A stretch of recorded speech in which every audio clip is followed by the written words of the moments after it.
I mean, guys. This is what makes us having a daily show so valuable for me personally. I'm excited for today's show. I'm excited for the dialogue that we're gonna have, and I think I'm gonna learn a few things because, I mean, unless you're living under a rock by the point of you listening to this episode, you've heard the news about PWCC and eBay removing them from the platform, no longer allowing them to sell items on the auction. Cage, as soon as I told him this news, he said, well, they had a premiere auction coming up. So we're going to talk about that. We're still going to give you guys two plays. We're going to try to be as objective as possible. We've just heard this news literally as soon as you guys did. So without further ado, Cage, welcome back to Luka's, Tigers, and Bronzo. I guess you're a PWCC customer for a long time. Yep. What repercussions, what ripple effects will this have on the hobby? Before we talk about the business specifically, let's talk about the hobby. The hobby participants, customers like you, people have been using PWCC for a long time, whether that's buying and selling. You have money in the account. Share with us, if you don't mind, Cage. I know I'm putting you on the spot here. You might have to slick back that hair and get ready. What do you think? I mean, it's interesting, right? It's interesting because what was it, maybe a month or two ago, where there was an 86 Fleer Jordan that sold for, I think it was like only $180,000. Remember, somebody flash auctioned it. Mm-hmm. And, guys, we pull no punches here, right? So we try to be as honest as we can. PWCC was very quick to come out and declare it a, quote, invalid auction at $180,000. I remember Ravel tweeting about it, saying PWCC said that the 86 Fleer rookie auction this week resulted in a 5-month low of the card. $180,000 has been declared invalid. And PWCC, they put this tile up, and they kind of blamed eBay. So let me find it. Let's be fair. Because as soon as that happened, you yourself said you were bidding on that card. You would have bid up to $200,000, and your bid was rejected by eBay. It's true. You yourself. It's true. But so here's the thing, right? They came out. I have the tweet. I pulled it up. June 18, 2021 tweet. It's on a PWCC tile. It says, eBay experienced a site issue during a recent flash auction of the 86 Fleer, which caused a significant number of bids to be blocked. Numerous bidders contacted us during the auction's final minutes and after the auction had closed on Tuesday night, letting us know they were unable to bid. I wonder if the relationship between PWCC and eBay, I wonder how it is. I wonder if it's strained. I wonder if I wonder if this started it. I wonder if that's, I don't want to go back in time because obviously I'm changing the topic a little bit, but it's not the first time that there have been, some interesting back and forths on it. And, on that one there, when it was, eBay causing the issue, PWCC, who we love, I personally love as a collector, vaulting and the whole deal, they were very quick to come out and basically say eBay had issues. Well, today, eBay comes out and says it's PWCC that's having some issues. Not about that Jordan card per se, but it's about the bidding overall, right? You said something there, like PWCC, who we love, and we try to call it as much as as fairly, as objectively as humanly possible. Obviously, objectivity is so relative, but Cage, I love the people behind the business, right? We need to remember a business is a name, but there's also employees there. So like with the Only Alt situation, right? There's the business who did this, and who knows if that's one person or 3 or 10 that knew it. But then there's people that have left their jobs. They've been recruited to join this company. They're on the marketing team. They're doing events. They're doing sales, tech. So like it's important. And same thing with PWCC. It's important to remember this decision that eBay made. It affects a lot of people and a lot of people's livelihood that may have had nothing to do with these allegations. That's where my mind went immediately, because these are hobby participants. These are people, they came to PWCC or Alt or any company probably out of passion. They probably love cards and collecting and helping people in this whole space.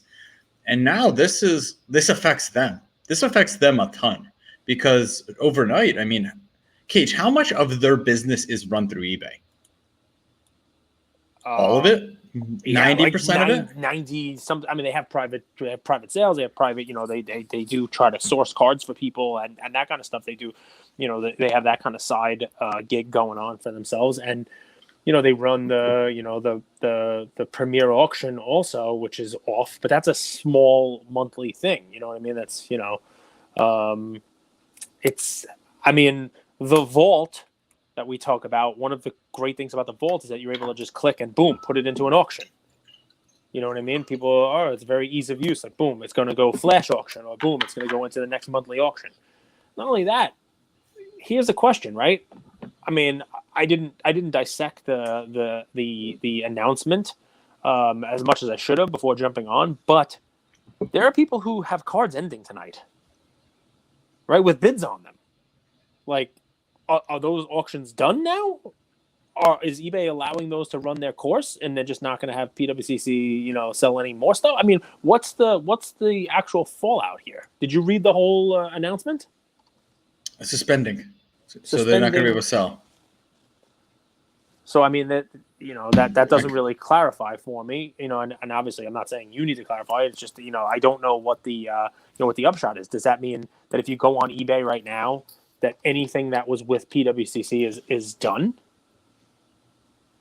As a result, eBay has restricted PWCC's selling privileges and listings effective today. Okay. I don't know how much more clear that could be. Yeah, so that is clear. So basically, they're not going to let them list anything additional going forward. But I mean, their auctions would go to the end of the month, right? Today's the 17th. So there are people who consign cards with them, probably round 2 cards, you name it, they go up in their end of their auction, who are not going to be able to auction their cards off. PwC has those cards and is not going to be able to list the ones that they would have listed today for 10 days out. That's a huge hit. It's like cutting the head off a body, right? If you have cards at the vault, you're like, the whole point of me having the cards at the vault was, well, not the whole point, but a part of it was to be able to sell them at the click of a button, to be able to list them on the marketplace using that tool that they built that was super, super awesome. Cage, since this is a show, we don't really talk about this stuff before, and we go sort of off the cuff. This was a little bit more researched in terms of Cage and I hopped on a little bit before talking about it. But let's pick a business. Let's go like oil refineries, right? Mm-hmm. There's a competitive advantage there. It takes some time to build that up. It's not a cafe that you could start overnight. The conspirator in me says, okay, so there's one oil refinery on the right side of the street. There's another one across the street, right? Mm-hmm. The one on the right side of the street, it's been successful. It's had money put in it, really smart businessmen and investors running it, and it's growing and growing and growing, and it's gobbling up more land, more real estate, more competitive advantage, more gas stations are buying from it. They start and they say, well, that one across the street is also doing pretty well. We could put them out of business. What if we go into the health department and, slip them a note and say, hey, these guys are doing some really shady stuff over there. Right. These guys, I'm not so sure they're following 100% of the health code policies of what an oil refinery should be doing. Maybe you guys should go investigate over there. You think there's some of that? Well, I mean, obviously they work in tandem, but are you trying to say that there's, they're now in competition with eBay's new, data platform that has come out, that PwCC has their auction archives, and maybe this is a way for eBay to view PwCC as more of a competitor? Is that what you're saying? Well, the interesting thing about PwCC, remember we had ComC on, and you said, everyone always thinks when they come into an industry, how do I compete with someone? Well, ComC's biggest advantage was they didn't compete with eBay, they worked with eBay, right? Yep. PwCC sits interestingly, they compete with a lot of people, right? They have a grading aspect of their stuff, so there's that part. They have the vaulting aspect, which competes with some people. They have the auctioning and consigning business, which competes with some people. So they compete with a lot of different industries, a lot of different people, not just eBay. There's probably consigners who aren't super happy that PwCC is around, because if they weren't, they might be able to own all of the market. Yeah, I mean, I would say though that this is going to hurt eBay, right? I mean, it's got to be, it's an interesting thing because I mean, eBay takes a huge fee. with PWCC's auctions. I mean, you're talking about millions of dollars every month of sales, right? You're talking about every year millions of dollars that are going into the eBay coffers in sellers fees. So in that regard, they're not exactly competitors. They're sort of business partners, right? The same way that ComC would view eBay as a business partner because it allows more eyeballs and whatnot to be on their auctions. Yeah, I mean, it would definitely be a big thing if what you're saying is like they wanted to point the finger and say, hey, go look at these guys. I mean, it's really against their own interest. I mean, clearly eBay wants to have a clean platform. Nobody wants any kind of bidding manipulation, any sort of shenanigans going on. eBay has to protect that, which I think is what they're doing with the email. I guess what I'm curious about is, without anything further than what we have, is it individual bad actors? Because one of the fun things about the hobby is there are people who are tangentially related to a lot of companies now. There's content people out there, there's brand ambassadors, there's people who work on affiliated deals, there's all these, someone is a PWCC employee. There are people who PWCC is affiliated with. There are people who are, so I guess I'd love to know a little more information about, and we're never going to get all the information, but I'd love to know a little more information about it, because is it just somebody who, PWCC has a handshake deal with, and they have a podcast, and it turns, they have an affiliated deal with, anytime you get a click on it, PWCC pays you a percentage of the click-through sales, and that person was found to be manipulating it, and eBay has said, all right, well, anybody in your world, anybody in your universe, it doesn't matter. We're gonna impute that upon you. I mean, so I would like to know a little bit more about it. Obviously, we're probably not going to have the luxury of knowing that. You understand what I'm saying? Like, I mean, is it PWCC sitting there with a scheme and manipulating the auctions and saying, okay, we're all going to bid on these auctions now? Is it that, or is it something that's a little more removed from the mothership? Do you think it was the Jordan $840,000 card that kind of was like, what is going on here? Is that what tipped them off? I don't know. But if you go back and listen to our episodes, I did say that it would be interesting if I were PWCC and I wanted to, highlight the increased valuation of our, grade deviations. That would be a great way to do it. Because your question, is there a lot of bad actors? I think when it comes to shill bidding, it's actually much more intelligent to shill one very expensive card than it is to shill a lot of kind of $5-10 from a business standpoint. But Cage, let me go a different direction if we could talk about this, because you had a response, and no one's hiring you to be their lawyer, but from a legal standpoint, what's going to play out? Because there's millions of dollars on the line. There's basically a business on the line. What do you see happening? How can this possibly play out? Well, not, subjectively, did PWCC do it? Is eBay right? Are they wrong? From a lawyer's standpoint, how can this play out? Any good lawyer is going to tell you they don't have enough information to make any type of a decision on this, and that's obviously what I'm going to tell you, right? I mean, you can't tell you how it's going to play out. What are the options? I'd love for Peter. Well, listen, it's a black eye, man. It's it doesn't even matter what the truth is behind it.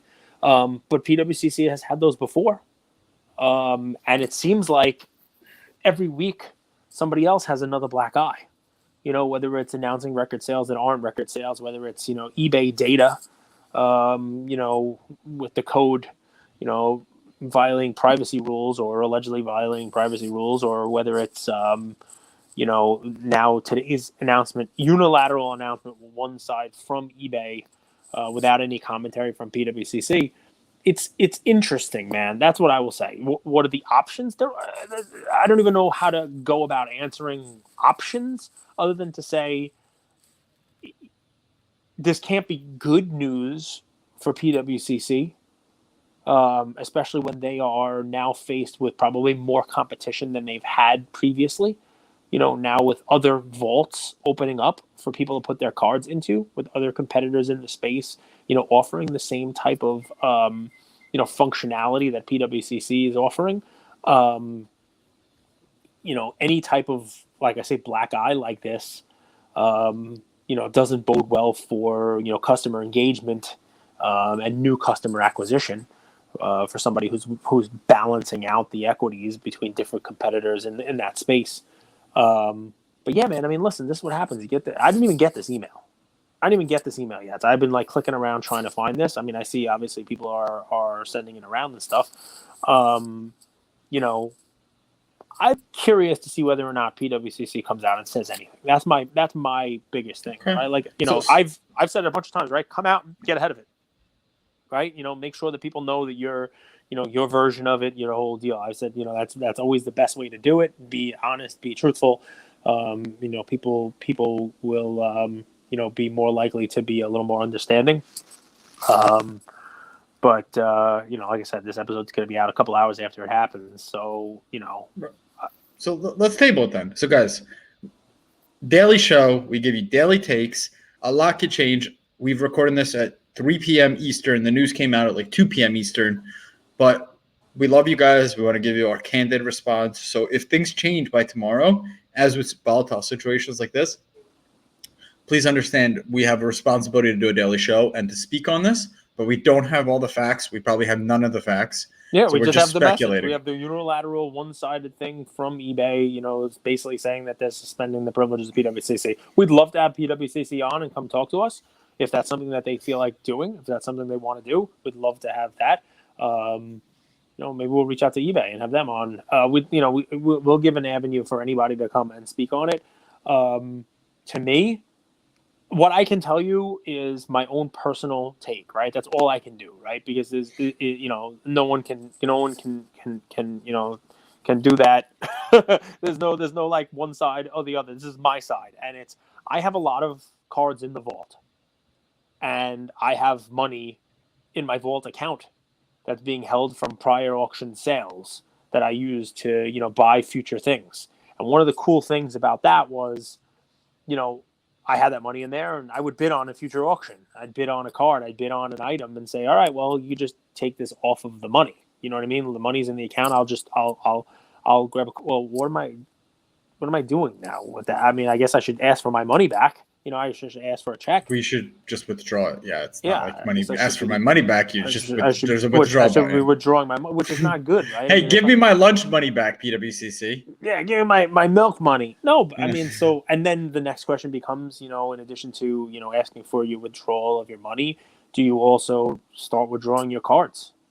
Well, they just went through the whole free vaulting process too. Think about the cap. That's a huge expense. It's a huge marketing expense with the potential of, hey, you guys could sell these quickly at the click of a button. Yeah. So there's my brain for you. I mean, like I said, we'll probably have more information about this. We'll probably have more details, and hopefully eBay will come out and give more details. See if it's a temporary suspension, if there's an amount of time to it, that kind of stuff. I mean, what people in markets, and we can call the hobby a market. What people in markets like the least. It's not good news or bad news. It's uncertainty. Right? Markets fluctuate in times of uncertainty, right? It's why leading up to elections, markets usually stumble or they're stagnant. And then there's a move after the election. Usually it doesn't matter who wins, but at least you now have certainty on where it's going to be, right? And certain things move because of that certainty. Right now, what we have is a lot of uncertainty. We don't know if this is a permanent thing, if it's a temporary thing, if it's something that can be fixed, if it's, something that's a mistake. And that uncertainty, it will cause ripples in the market with people who have their items with PWCC, I believe. Cage, ready for this next question, big dog? Sure. All things equal. So what would you rather have? Luka base Prizm or any player base Prizm rookie, or orange parallel non-rookie card? So Luka base or Prizm or an orange parallel non-rookie. Ooh. I think I'm gonna go with like a base parallel. Like a silver or something like that, like a non-numbered parallel. I think I would go with that for Luka instead of an orange. Right? Is that what you're asking? No. Okay, so what are you asking? Base card, rookie card. Okay. Just a Or a rookie. second year, third year, fourth year, fifth year player in a short print numbered parallel, like an orange or a blue.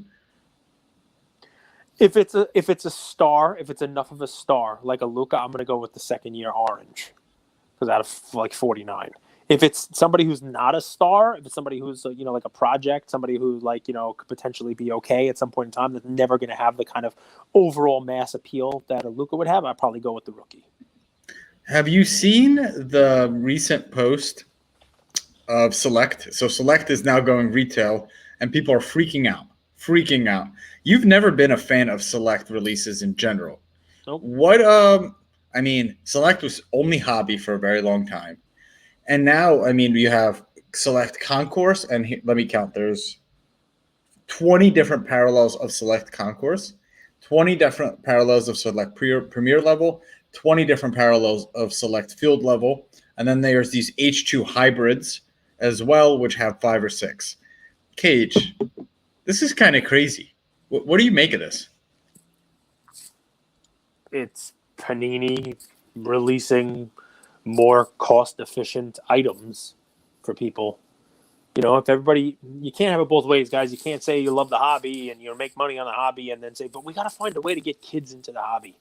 And then when Panini, comes out with retail releases that should allegedly be more accessible to people at different price points, you can't say, oh, they're ruining the brand. I mean, should kids only be allowed to open Chronicles? Should kids only be allowed to open, Revolution or whatever other, brands there are? It should come as no surprise, guys. I mean, no matter what Panini puts out there, a breaker will take it and break it for somebody online at a profit. And if that's really what we're talking about, then I expect Panini to come out with even more stuff. I mean, I broke H2 Select UFC with Ian. We did 2 of them live.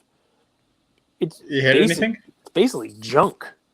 You get it was $100 and something box. You get 4 packs of 6 cards in a pack. No guaranteed anything. No, it's like a blaster. There's no. Did you guys hit? Not really. I mean, we got a couple numbered parallels. You get six parallels in the box. A silver or 2. Maybe a red or a blue. Whatever it may be. But it's at a price point where people are able to access it and open it. And not every box can be a $4,000 Prizm hobby box, right? So LaMelo doesn't sign his cards. Patches aren't used. Panini's printing a ton of product. Only alt stealing our data. PWCC shill bidding. No. Who is going to come in and save our hobby? You, Super Grover, Tim Grover. No, let's back that up a little bit. No one should be surprised by this, and it's exactly why I have talked about things like Kaboom, your favorite topic, right? Kaboom, right? Every year there's my probably favorite more topic is of them. adding value to our community by here's any the value, means right? necessary. So the value is would it surprise you guys if they just keep printing Select? Would it surprise you guys if next year Kabooms there's 500 or 1,000 of every one of them?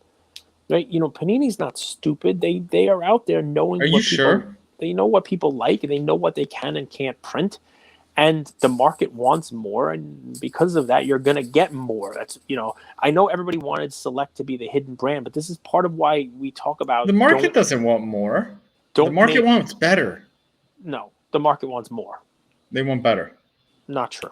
Luka Nation, let us know. Settles this debate. Does the market want more, or do they want better? I say they want better quality. Yeah, but it depends. More creative design. Depends more what creative you mean photography. By market. Yeah. Okay. Dual patch autos. You're seeing that obviously you're wrong, right? Because people are still buying National Treasures. People are still paying thousands upon thousands of dollars to open up National Treasures, right? And some of those things don't even have the patch in them. The patch is not game worn anymore. The autos are questionable. Imagine being married to Cage. You see that you are wrong. Well, but it's great that in a perfect world, it would be great to have better art. It would be great to have limited product. It would be great to have, better quality control. But the thing is, Panini right now is trying to meet the amazing amount of demand that's out there. And the only way to do that is to turn those machines back on, like the Duke By churning out shit? By churning out stuff that the market will buy. No. It's not, and if it's shit, then it's shit. I've often said that. You remember that scene in American Gangster where all of Frank Lucas's competitors were like cutting the product down? Yeah, and he was like, "I sell a pure product." Straight through from the military until they left Kabul. He has a pure. So they left Kabul. Kabul. I said Kabul. I was making a corollary to us leaving today. That's actually true, right? That's no. They were Vietnam, not Afghanistan. But today we're leaving Afghanistan. So that's. Dude, there's something to be said about when you're the manufacturer, when you're the creator. Yeah, you could cut it down, and the market will also buy it. But do you really want to live in a market where there's just shit product? They have no competition. So what happened in that one was Frank White got huge, right? Lucas, moron. Oh, Frank Lucas. Frank White. What's Frank White from? That's the king of New York. That's Betty White's husband. No. Frank White's the king of New York. It's a very similar movie. Some might say that the Frank Lucas character and the Frank White character. Do you know what I'm talking about or no? No. I'm just worried that people on the other end will think that my moron comment wasn't a joke. I was just kidding. Cage is not a moron. He's really smart. No, so Frank White was the drug lord and the king of New York. So very, very similar. Sorry for the the confusion, but that's more my speed. The King of New York's 1990. That's Christopher Walken, Frank White. But yes, so Frank Lucas's character, he had competition. He was the competition for those guys cutting the stuff, and the product all that he was putting out was a better quality product, and he probably took market share because of it. Right? Panini doesn't have that. They don't need to put out puro. They don't have to. They can step on it as many times as they want. They can bring out the baby powder. They can do whatever they want cutting the stuff, right? They don't. It doesn't make a difference. Because they own the two biggest licenses, football and basketball. No. Baseball doesn't matter. Whose fault it is? You. It's your fault. It's your fault, and it's everybody else's fault who buys it. Because there's only one way you can speak to a company, and it is with your wallet. And if no matter what, everybody complains, oh, Select, they're killing it. Well, guess what? If everybody left the Select retail and the Select H2 on the shelves, like they leave Yu-Gi-Oh cards on the shelves, instead of having shootouts like the OK Corral and a Target to get retail, right? If everybody did that, Panini might actually have some more quality control, right? They might actually put out a better product. Maybe they wouldn't make Select Clearly Done Wrist Wipe My Ass, whatever the hell you're going to call it, right? But they do make it. And you want to know why? Because you buy it. And until you stop buying it, they're going to continue to take a dump in a box and sell it to you at a marked up price. Finally, you woke up. You were sleepwalking through this entire episode. When your face is in the camera and you're pumped up, I love that. That's what we need more of. It's silly. No one should be upset. You want to be upset? Look in a mirror. Be upset at yourself. You're buying it. I'm not upset. I buy H2. I buy the H2 UFC. I buy it because I know it's going to be garbage. I open it with my son, and I get it for $100 a box. Okay, great. Whatever. I know it's. You don't buy it because you know it's going to be garbage. You buy it because it's a fun experience with your son. No, it happens to be garbage. No, if I bought it, if I wanted to buy a product that was going to have more hits in it or a guaranteed auto, I'd have to pay more money. But the market is people will buy anything. But you'll buy the more expensive product with a guaranteed auto. You pull the best card, and that's not even a real auto. It's a sticker auto. And who cares? Dude, Kate. But dude, you stop buying? Did you sell all your sticker autos? Are you coming on here and telling everybody don't actually open bought any two more sticker autos? Are you leading a boycott of Sal's? Are you going to boycott Sal's right now? Are you going to boycott Sal's? Is that what you're doing, Spike? Are you going to lead a boycott of Luka Nation to no longer buy wax for anyone? Are you calling up every breaker you know and saying, stop breaking this crappy product? Because Panini needs to be told that there's no longer a demand for the garbage they're putting out. You're the one you're out there. You're on your soapbox, man. So you want to talk about fireside chats. I'm trying to do it like Winston Churchill. The crappy production, that it's garbage cards, it's stickers. You want to talk about all those things, right? So if enough of you got together and said, we're sick and tired and we're just not going to take it anymore. If you guys got together and did that, you know what? People wouldn't buy it. People wouldn't buy the products, and Panini would have to change those products because they would get hit in the wallet. But right now, steamroller. So your vision of business is companies with no competition over time. They're going to dilute their product and compromise on quality control just because they know that they can put anything out and make money? My vision is that that's exactly what's happening with Panini right now. No, that's happening. I agree. But there's no added little value system of like, we're a business and we should put out a high quality product regardless of our competition or not. 100%. That's too idealistic. No, they don't have to be idealistic. No one's holding them to those ideals. Nobody's telling them that they have a problem. Right. But remember, like in The Last Dance, I quote The Last Dance forever now, where Michael would never ask people to do things he doesn't do himself. It's the standard you hold yourself to. Think about that. Panini's standard now is to use non-game used jerseys.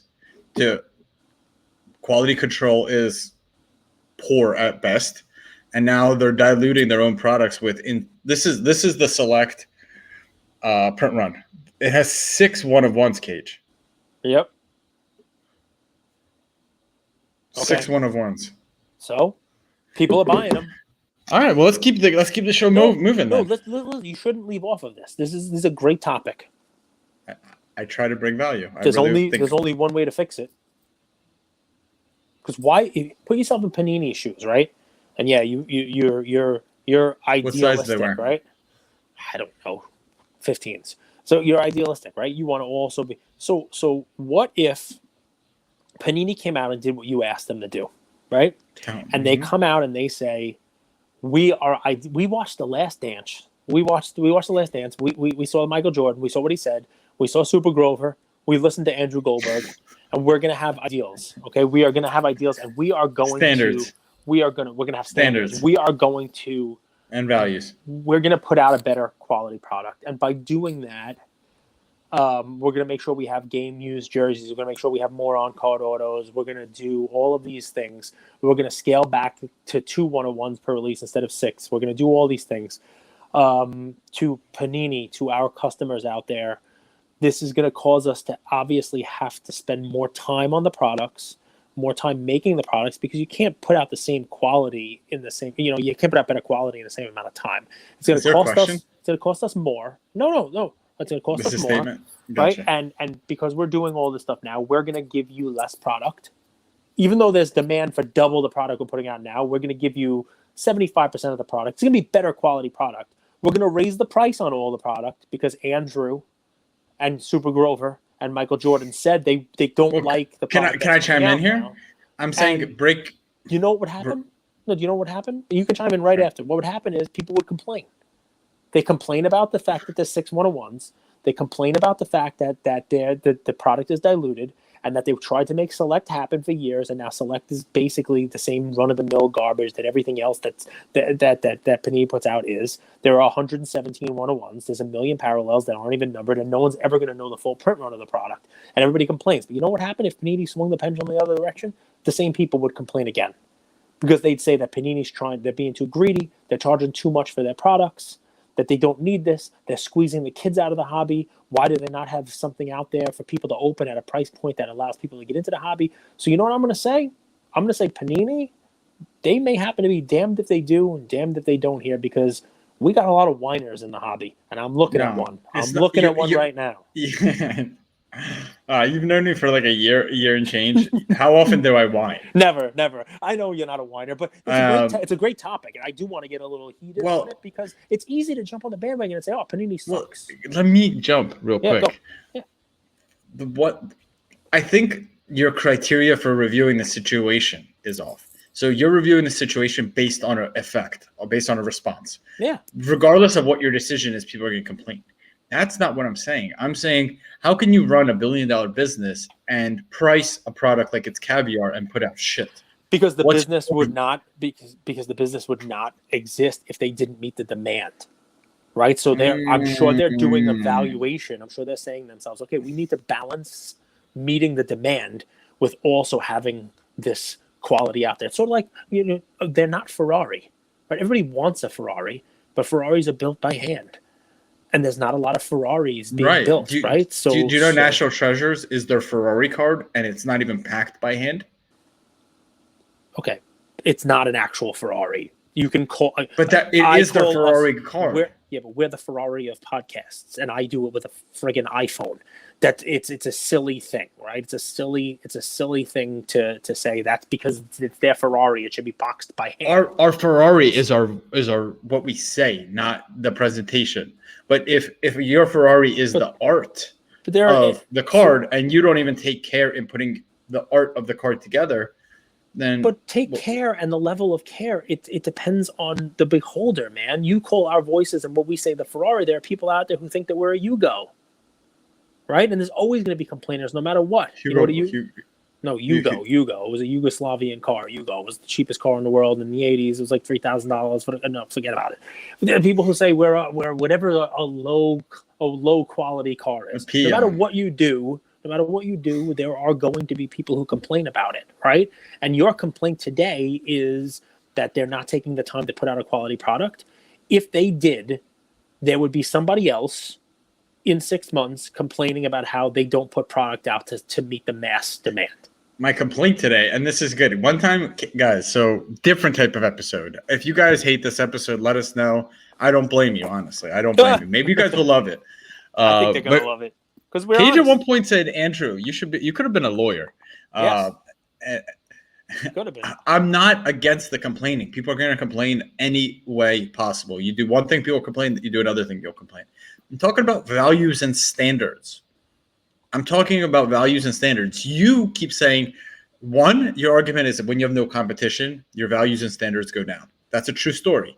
But two is they need to meet demand. They could still meet demand while still having values and standards. It's not a game of or. It's a game of and. Can you tell me something? What's the most successful smoothie that your family sold at the cafe? You won't believe it. It's the peanut butter twist. It's banana, chocolate, peanut butter, and chocolate milk. Okay. And you could add protein to it. So we had, let's just say it's milk, chocolate, and peanut butter. What'd you guys charge for that smoothie? And a banana. You have to have bananas in smoothie. Okay. What'd you guys That's our highest profit margin. What'd you guys charge for it? So I love this. I charge $5 flat for all of our basic smoothies. No tax, no nothing. $5 for that smoothie. Flat. And did you only use Chiquita bananas? Did you only use Hershey's chocolate? Did you only use my dad would always change this stuff. My dad would always change it. And I'd be like, the quality is going to change, Dad. We have regular customers who come for our smoothies every single day. And when you don't use chocolate milk and the next day you use chocolate syrup and vanilla and regular milk, they're going to taste the difference. Just buy chocolate milk. Right. He's like, yeah, but chocolate milk's gotten a little expensive. I want to. So the guy who ran the business. No, let me go. Yeah. My dad ran the business. But he's a small business, dude. And it's a bad practice. Why it's a bad practice because our customers came and they said, guys, today the smoothie's different than it was yesterday. Yeah, but what if your dad turned around and told you that, hey, that week, chocolate milk, the component of chocolate milk in that product was going to be, $3, and the Hershey's chocolate was going to be $1, and the Skippy peanut butter was going to be $1, and then the banana was 50 cents on top of it. And all of a sudden, if he used the same ingredients he used last week, it's $5.50 cost to him to sell a $5 smoothie. And guess what? You're going to go out of business. It's not. That's not how it works. It's $5 for a smoothie, but the cost usually is $2, and this week it might be $2.50. Yeah, but you understand what I'm saying. I mean, I'm trying to make it clear cuts into the margin, folks, right? So, but it's not even always about the margin, but that is part of it, right? And what if your line is out the door on these things, right? What if the peanut butter smoothie is just something you cannot even keep up with the demand? Do you think your dad is going to turn around and say, you know what I think we should be doing on this stuff? Instead of letting everybody who's in my door get the peanut butter banana chocolate smoothie that they all want, that they've all heard about, and maybe I'm churning it out at 90% capacity to make sure that 100% of people get it. You know what I think we should do? I think we should let Andrew put gold flecks into this, right? He should get the truffle oil out, and he should shave black truffles that he's rooted through with his own schnoz. And he's going to make this like it's a diamond smoothie, right? It's going to be the most amazing smoothie because you know what? The 5 people who are actually able to get it when the other 95 walk out because they can't get a smoothie, those 5 people, they're going to love you forever. They love your brand. They love that you gave them a diamond encrusted smoothie, right? And guess what happens the week after? Your business goes out of business. So, guys, this is a preview of the stuff my dad and I discussed for 20 years when we worked together. Oh, I disagree. Hello. So I disagree with him on this because he always said like products cost money. We barely make any anyway. Andrew, have you run a restaurant? Running a restaurant, you're on 20% margin. It's very small, 10% margin sometimes. I hear that, but also like when you have a good experience or a bad experience, you go and tell people about it. So you think that in the short term, that week, that your number one job is to meet the demand. And Cage, we would have demand rushes because our business was 8 a.m. to 10 a.m., noon to 2. Everything was in that time. And if you didn't process people, no one's coming at 3 p.m. They just went to a different place. So no doubt. They just went elsewhere. You couldn't handle it. And every day he said, we need $1,000 in the register. If we let 20 people go away, we only have $800. You can't pay employees. It has this trickle-down effect. No questions asked. But at the same time, if you serve a shit product, that person leaves with a bad experience. They go and tell people that this is not, their product's inconsistent. They don't have a good quality product. They would come and they would say, "Hey, can Gennady make me a smoothie? And can then Andrew make me a smoothie? So that, can she make me a smoothie?" Difference, right? So they won't just take a smoothie from anybody, right? Or they go and they find a smoothie somewhere else.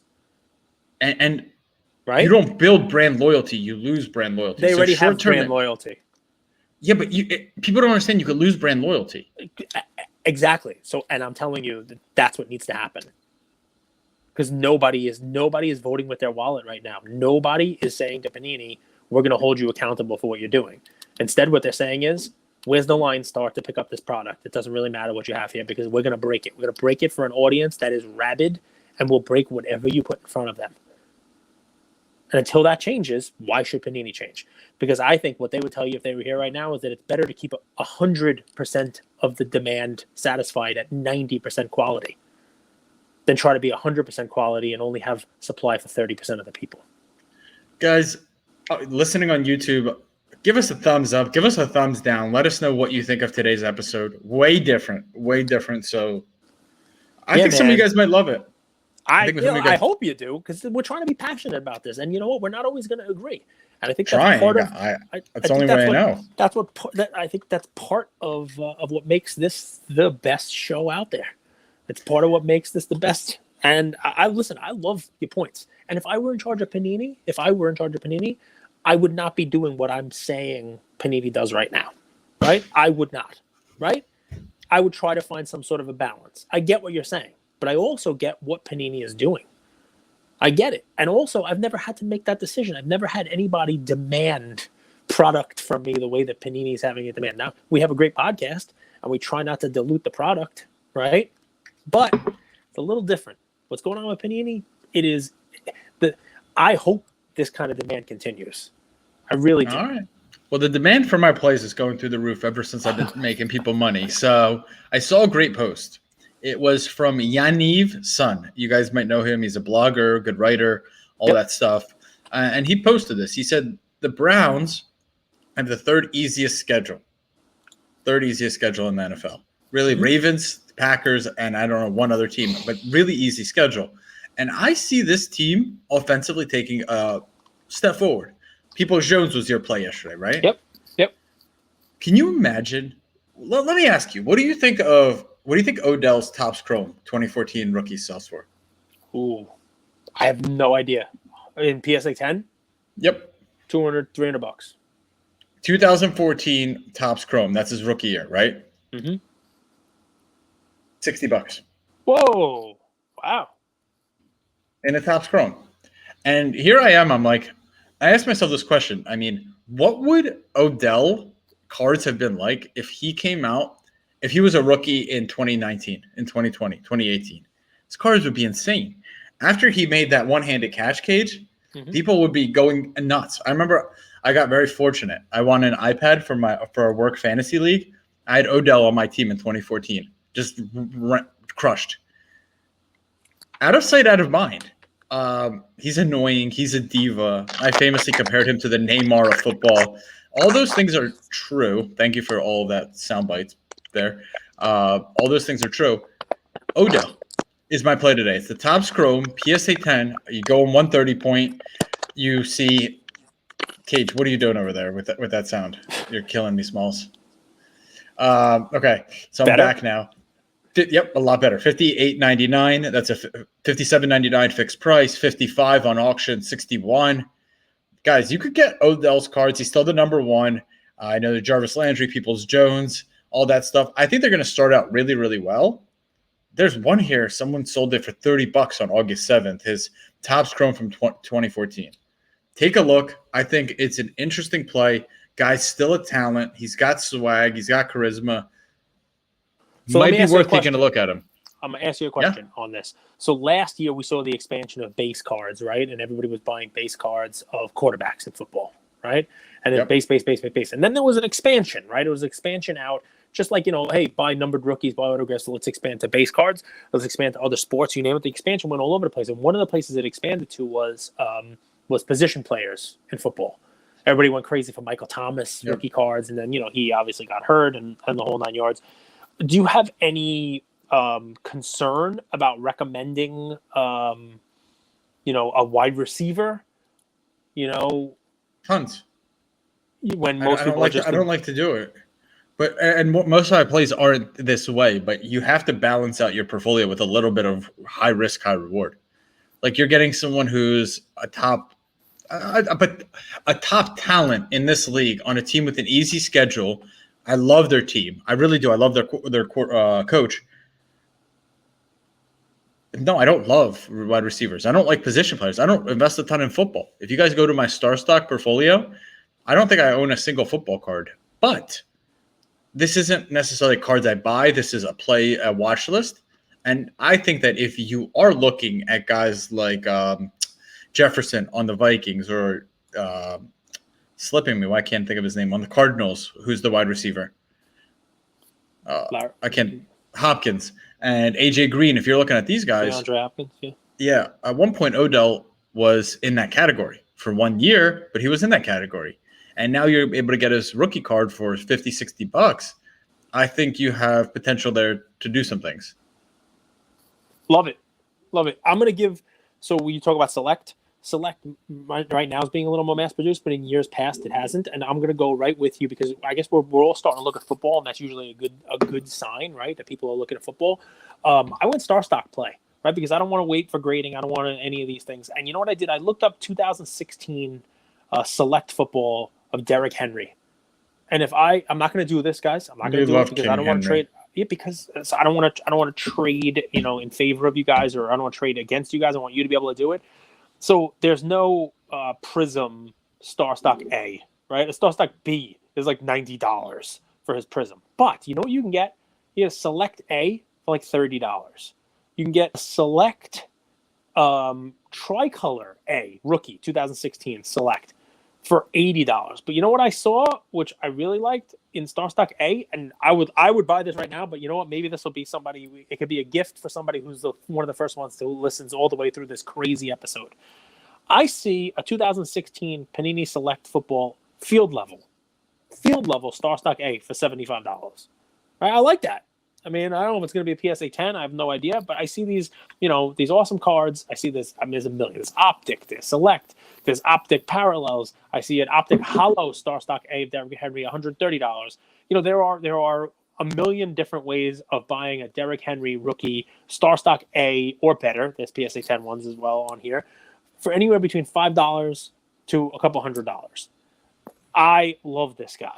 Right, I absolutely love this guy. I think he gets none of the credit that he deserves. We talked about him last year. I gave him as a play. I love this Star Stock play because it's one of those things where we talk about exits for cards. Is the guy going to rush for 2,000 yards? Well, what's he going to do? I think he could have multiple 200-yard games. Multiple 200-yard games this year. He's that kind of a player. And his week 1 regular season starts off against the Arizona Cardinals. Have a lot of points scored. Plays against Seattle. They don't have the defense they had. Indianapolis. Week 4 and week 5 are what I would be targeting for my sale, my first exit on this guy, right? Because I think by week 5, he's probably already going to have nearly, by the end of that game, 700 yards, 800 yards, maybe more, because he's going to be running all over these guys. Because in week 4, he's playing the Jets. And in week 5, He's playing the Jaguars, right? So this guy could have back-to-back 200-yard games. And then you've bought a $5 card, which everyone's going to be looking for on Star Stock, and it's $10 or it's $15. You bought a $40 card, and it's now $100, right? It's an in and an out play, right? No one wants to play against the Seahawks defense, but they're nowhere near as good as they were. I look at the schedule on this. I see, that what I think is going to be, a pretty straightforward and easy first half for him. Now, why did I stop at week 5? He's got the Bills and the Chiefs after that. Okay, a little tougher on the old defensive side, right? So I'd pay attention. I love this Titans team because, do you remember when Corey Dillon was on the Patriots and he ran for 260 yards? Yep. And you don't see that. Remember Clinton Portis would run for like 200. Because teams got away from that one big running back, giving them all the touches, you don't see those explosive performances. Mike Vrabel, I know that the Titans, they have Julio, they have A.J. Brown, and Tannehill's gotten better year over year. Mm-hmm. They are committed to running. They're like, you're going to get your 20, 25 touches every single game, no matter what. And you could rely on that. You could rely that he's going to have a 200-plus yard game. Yep. Yeah. Well, listen, you could make an argument. I'm going to go. You want your hot take? You want your lemon of the week take? You can make an argument that it's not going to take many more years. Derrick Henry has Hall of Fame credentials, right? There are certain milestones that running backs will hit where that's a Hall of Famer, right? Look at in 2019, in 15 games, he had over 300 carries, 1,540 yards, 16 touchdowns. In 2020, in 14 games, over 300 carries, 1,679 yards, 15 touchdowns, right? It's a lot of fun, right? Cage, 17-game season's coming up, right? I know, yep. You're going to get that record broken. Yep. Is it fair to say that that's the same record? No, but there's going to be some records that are broken. All right, brother. I know you got to run. This was choppy. This was passionate. This was energetic. There was back and forth. We don't always agree. See, card porn, I know you're in Cage's DMs every night and every morning, but he pushes back on me. He doesn't just go easy on me. Well, listen, Cardboard pushes back on us, too. They give us a hard time about some of the stuff that's in the episodes as well. So I love all of that feedback. And, guys, Andrew is asking for real. He's asking for a reason. This is not our typical episode, but maybe you liked it. Maybe we have to do stuff like this more often. It's a little raw. It's a little, we were not prepared for this. I didn't know we were going to go into Pwcc eBay, which, it's only limited amount. We figured that would kind of be like a difficult one, right? But really, where the drama, where the fireworks came, was on an unexpected Panini topic. The people complaining about Select, and why I think people might not like that segment is because I'm pointing the finger back at you guys, the people who are complaining. It's your fault. It's your fault. It's your own fault. It's not about the complainers. It's about standards and values. You keep missing the point. God, this guy, I see why he's a lawyer. Standards and values. I like it. I like it. He's you would be a great defense lawyer. I would say something. I would provide all this evidence, and you're like, right. He did not say any of this about. Oh wait, you just gave great evidence about who shot Lincoln, but unfortunately, what we're on trial for here is what happened to Alexander Hamilton. So yes, I get what you're saying. You're talking about standards and values. I get it. I understand it. Panini's not. Because they don't care. Most people don't really care. They just want to be able to buy something. I just think they're in Italy, on the, the beautiful coast. They're just laying out. I don't know. All right, Cage. That's what they think about you too. By the way, you're just out there on the beach, just laying out. That's what they think about you too. No, we got a hurricane coming through. A tropical storm. I'm excited. Lovely. What's it called? Tropical storm. Fred. Grace. We just had Fred.